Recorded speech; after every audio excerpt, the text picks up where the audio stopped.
여러분들 안녕하십니까? 아침에 뵙고 또 오늘 저녁에 또 이렇게 뵙게 됐네요. 오늘은 이제 몇 시간 후면 우리가 새로운 한 해를 하나님으로부터 허락받게 될 것입니다. 그래서 이 시간 하나님의 말씀 안에서 2023년을 조용히 잘 은혜롭게 마감을 할 수 있었으면 좋겠습니다. 고린도후서 5장 17절 말씀을 가지고 보라 새 것이 되었도다 라는 제목으로 잠깐 말씀을 나누도록 하겠습니다. 이 땅에서의 인생은 나그네 여행길이라고 합니다. 나그네는 세 가지 조건을 갖추어야 진정한 나그네로서의 여행을 잘 즐길 수가 있다고 하는데요.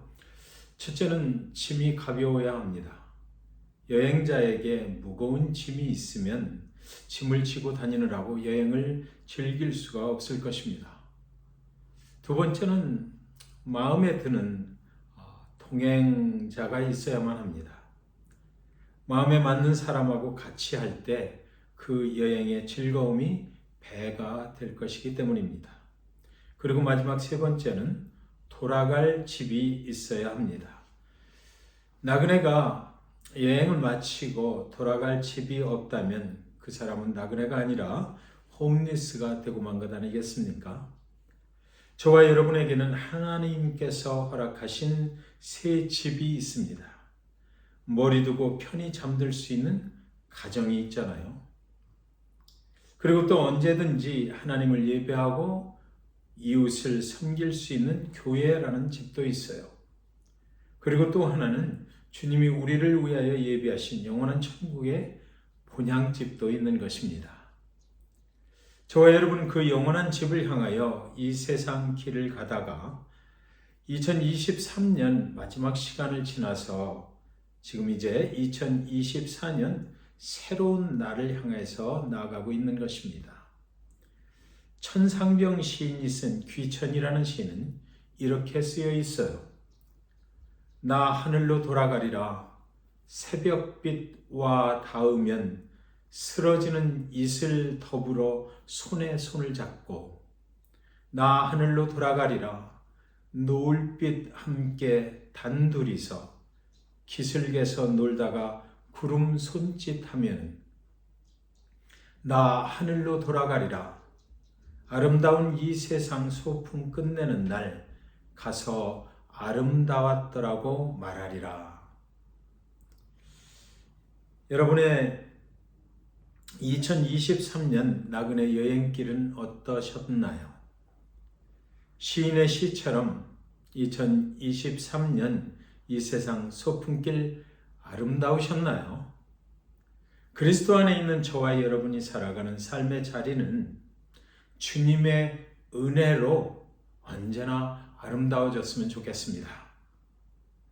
그런즉 누구든지 그리스도 안에 있으면 새로운 피조물이라 이전 것은 지나갔으니 보라 새 것이 되었도다. 누구든지 그리스도를 믿어 침례를 받는 순간 그리스도와 함께 이전에 살던 생명은 십자가에 못 박아 죽어버리고 십자가에서 부활하신 예수로 말미암아 새로운 피조물로 부활하게 됩니다. 새로운 피조물로 부활하는 순간 사탄의 나라에서 하나님 나라로 옮겨간 것이죠.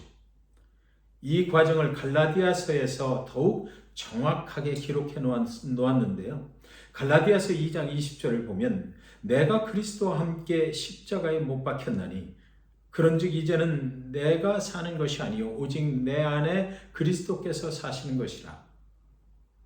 이제 내가 육체 가운데 사는 것은 나를 사랑하사 나를 위하여 자기 자신을 버리신 하나님의 아들을 믿는 믿음 안에서 사는 것이라. 여러분, 우리는 예수를 나의 주님으로 믿을 때 그리스도와 함께 십자가에 못 박혀 죽었습니다. 그렇다면 여러분, 잠시 여러분의 손을 좀 펴보시기 바랍니다. 여러분의 손에도 십자가에 못 박혀 달릴 때 그 못 박힌 자욱이 있습니까? 예수님의 손에 있는 못자국처럼 저와 여러분의 손에도 못자국이 있어야 하잖아요. 예수님과 함께 십자가에 못 박혔으니까요. 그런데 왜 우리들의 손에는 못자국이 없는 것입니까? 사랑하는 여러분, 이것을 우리는 값없이 받은 하나님의 은혜라고 부르는 것입니다. 저와 여러분도 그리스도와 함께 십자가에 못 박혀 죽었어요. 그러나 우리의 손에는 십자가에 달릴 때 못에 박힌 자국이 없습니다. 창에 찔린 자국도 없어요. 그러나 예수님의 몸에는 십자가에서 못 박힌 못자국과 창에 찔린 흔적이 그대로 남아있는 것입니다. 왜요? 그분이 우리를 대신하여 죽으셨기 때문이고 우리 대신 예수께서 못 박히고 창에 찔리며 대속의 제물이 되어 주셨기 때문이고 우리는 오직 그가 나를 위하여 대신 십자가에 죽어주셨다는 그 믿음만으로 구원을 얻게 되었기 때문인 것이지요. 부활하신 예수님은 그 흔적을 그대로 가지고 제자들을 찾아오셔서 의심 많은 토마에게 내가 직접 못자국과 창자국을 만져보고 내 손가락을 창자국 난 옆구리에 넣어보라고 그렇게 말씀하셨어요. 요한복음 20장 27절에 토마에게 이르시되 내 손가락을 이리 내밀어 내 손을 보고 내 손을 내밀어 내 옆구리에 넣어보라. 그리하여 믿음 없는 자가 되지 말고 믿는 자가 되라 그러셨습니다. 저는 오늘도 여전히 주님은 저와 여러분을 찾아오셔서 그 손에 박혔던 못자국을 그 옆구리에 창자국을 만져보고 손가락을 넣어보라고 말씀하신다고 생각해요. 왜냐하면 우리는 이제 그리스도 안에 거하고 우리는 이전 것은 지나가고 새로운 피조물로 다시 거듭났지만 그러나 여전히 때때로 의심 많은 토마처럼 예수님을 의심하고 살기 때문입니다. 우리는 새로운 피조물로 다시 만들어졌지만 그러나 우리는 여전히 완전하지는 않기 때문이에요. 그래서 지금도 예수님은 그의 몸에 있는 못자국과 창자국을 우리에게 보여주시기를 원하시는 것입니다. 그 몸의 상처를 볼 때마다 우리는 하나님께서 저와 여러분을 구원하시기 위해서 무슨 일을 하셨는지를 다시 한번 생각하게 되는 것이지요. 그것을 우리는 하나님의 은혜라고 부르는 것 아닙니까? 그 은혜가 없이는 우리의 삶에 이전 것이 지나가지 않아요. 그 은혜가 없이는 우리는 도대체 새 것이 될 수 없는 것입니다. 그래서 고린도후서 5장 14절에는 그리스도의 사랑이 우리를 강권하시는도다라고 되어 있는 것이에요. 하나님께서 당신의 아들 예수를 저와 여러분을 위하여 십자가에 대신 죽이시기까지 우리를 사랑해 주신 그 사랑이 저와 여러분을 강권적으로 인도하시지 않는다면 고린도후서 5장 17절에 누구든지 그리스도 안에 있으면 새로운 피조물이라 이전 것은 지나갔으니 보라 새 것이 되었도다의 그 삶을 우리는 절대로 살 수가 없기 때문입니다. 사랑하는 성도 여러분, 2023년 마지막 날에 우리 귀에 쟁쟁하게 들려오는 하나님의 음성이 있는 것만 같습니다. 그리스도의 강권적인 사랑으로 인도함을 받았느냐고 묻습니다. 그 사랑으로 2023년을 살았습니까? 라고 묻고 계십니다. 그 강권적인 사랑과 그 강권적인 은혜가 아니었다면 어찌 오늘 우리가 이날에 하나님 앞에 나올 수가 있겠습니까?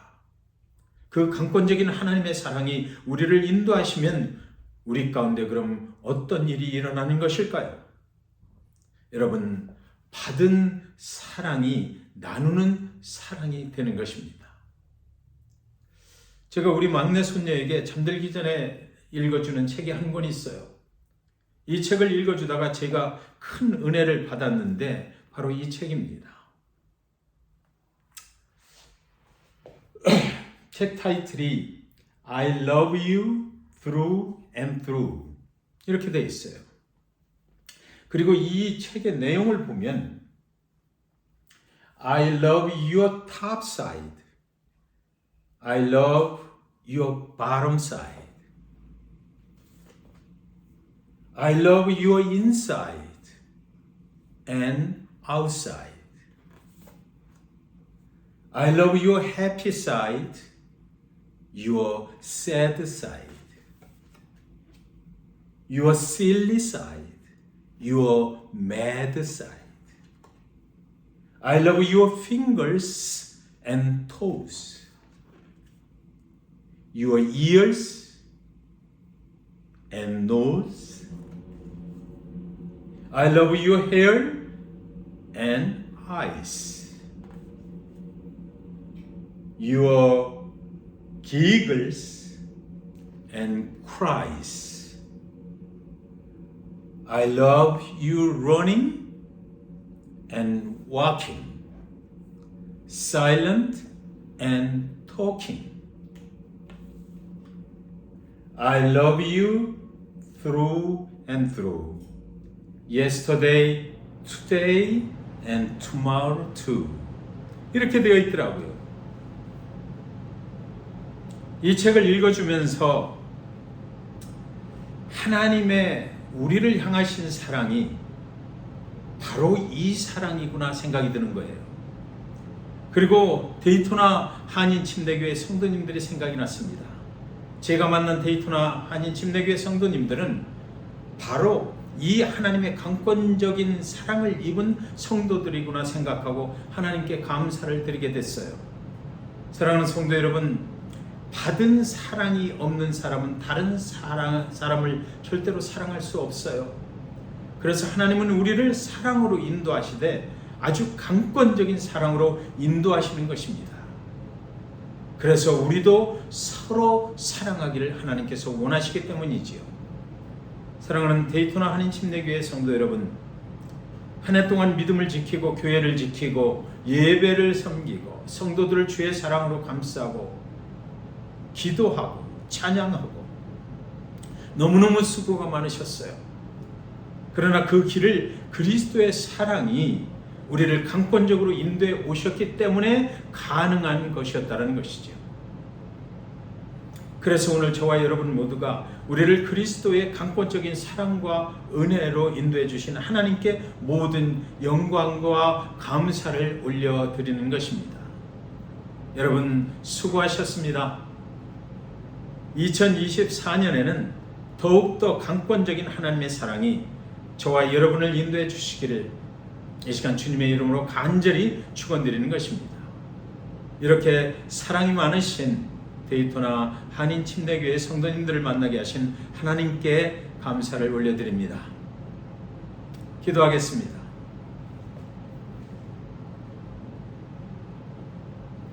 거룩하신 사랑이 많으신 아버지 하나님, 하나님의 사랑으로 살아온 한 해 동안 너무 감사합니다. 그런데 하나님, 때때로 너무 힘들었던 적도 있습니다. 그러나 그것조차도 하나님의 인도하심이었다는 것을 이제 깨닫고 오히려 주님께 감사를 드립니다. 혹시나 아직 우리 마음 가운데 쓰라린 상처로 남아있는 조각들이 있다면 하나님, 이 2023년이 다 가기 전에 깨끗하게 회복하여 주시옵소서. 하나님의 강권적인 사랑이 2024년에도 풍성하게 우리를 인도해 주시옵소서. 그래서 2024년 365일 한 해를 살아가는 동안 이전 것은 지나갔으니 보라 새 것이 되었도다라는 그 말씀의 고백이 우리 모두의 고백이 되게 하여 주시옵소서. 우리가 섬기는 가정과 교회와 모든 삶의 터전들이 하나님의 사랑으로 인도받게 하여 주시옵소서. 이 세상 삶이 하나님의 강권적인 사랑으로 인해서 참 아름다웠다라고 매일같이 고백할 수 있는 저희들 되게 하여 주시옵소서. 우리를 구원해 주신 예수 그리스도의 이름으로 축복하며 기도하옵나이다. 아멘.